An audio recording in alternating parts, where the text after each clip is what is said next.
Mēs tā lēnām esam atnākuši līdz nākamajai lietai, ko Liepāja ir iesējusi šeit. Es gan pieļauju, ka Fonteina ciematiņš nav tā vieta, kur jūs visbiežāk apgrozaties. Tad, kad jūs esat... Bet, starp citu, Liepājā pieņemsim, ka atpūtas vieta Fonteinas ir viena no vispopulārākajām. Nu, pasties, un arī mēs neesam Rīgā nekādā veidā izvairījušies no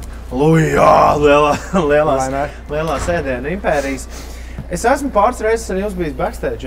Jūs parasti ir tāda klasika, tas, ko jūs prasat pasākumu organizētājiem, ja mēs runājam bišķiņi par to, kas ir blakām tai mūzikai.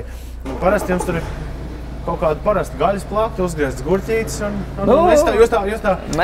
Kā standarta latvieti.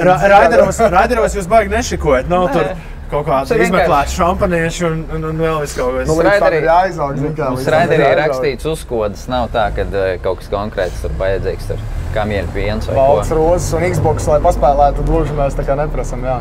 Bet ko es pašiem patīk, pirms koncertiem ir kaut kādi rituāli, kas liekas ir forši. Devs Grols reizes, piemēram, man vienmēr iespēdies atmiņā Foo Fighters solists, bijušais Nirvanas bundzinieks galā. Viņš teica, ka viņam vislabāk pēc konča, viņš arī mēdz nomaukt tādus 4 stundniekus. Viņš nokāpiet nost, nekas nesot labāks kā tiešām dzirkstošs vīns un cepta vista. Un tad viņš saprotot, ka viņš ir laimīgs cilvēks. Jums ir kaut kas tāds, kas iedod, tīpaši pēc tādiem lieliem pasākumiem tādu, vēl blakus gandarījumu sajūtu. Tas lielākais vēl pēc tiem lielajiem tomēr ir tā publika, kāda enerģija viņi tev iedod. Līdz ar to uz tādām blakus lietām man personīgi, pieņemsim, nav tāds, kas tiešām būtu ļoti vajadzīgs. Atsēsties, bišķiņi atslēgties tādu mieru vairāk pēc tās skatos. Tas ir, kas prasās pēc tā.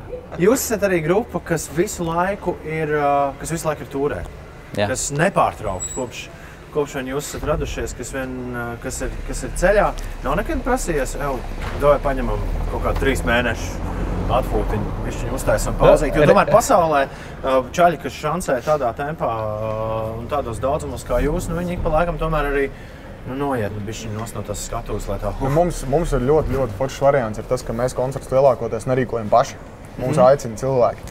Un līdz ar to, kamēr mūs aicina, kamēr ir interese un kamēr cilvēkiem gribas mūs dzirdēt, varbūt ne gluži jāsmeļ, bet mums pašiem tas ir forši, jo mums ir gadījies, ka pieņemsim sanāk 2 nedēļas pēc kārtas ir brīvas, un tu no tā ritma izkrītot ārā, pēc tam tu aizbrauc 3. nedēļā uz koncertu, tu jūties tā, ka tu nebūtu 3 mēnešus bijis vienkārši. Jā. Un tajā momentā varbūt tas arī tā ir tā pauze priekš mums, jo ir tik ļoti pierasts, ka tu katru nedēļu esi uz skatuves, tu katru nedēļu esi savā vietā satiec jaunus cilvēkus.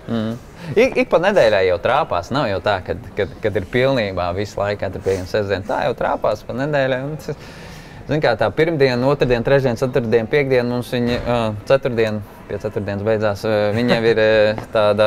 Brīvāk. Viņi ir, jā... Vairāk mūsu lietām, varbūt citiem darbiem. Nav tik strikti, kad man jāsēž un jāraksta tās dziesmas, ir tās visas 4 dienas, vai ne? Es viņas varu parakstīt dienā 2 stundas, varu parakstīt 12 stundas, bet to es pats izvēlos.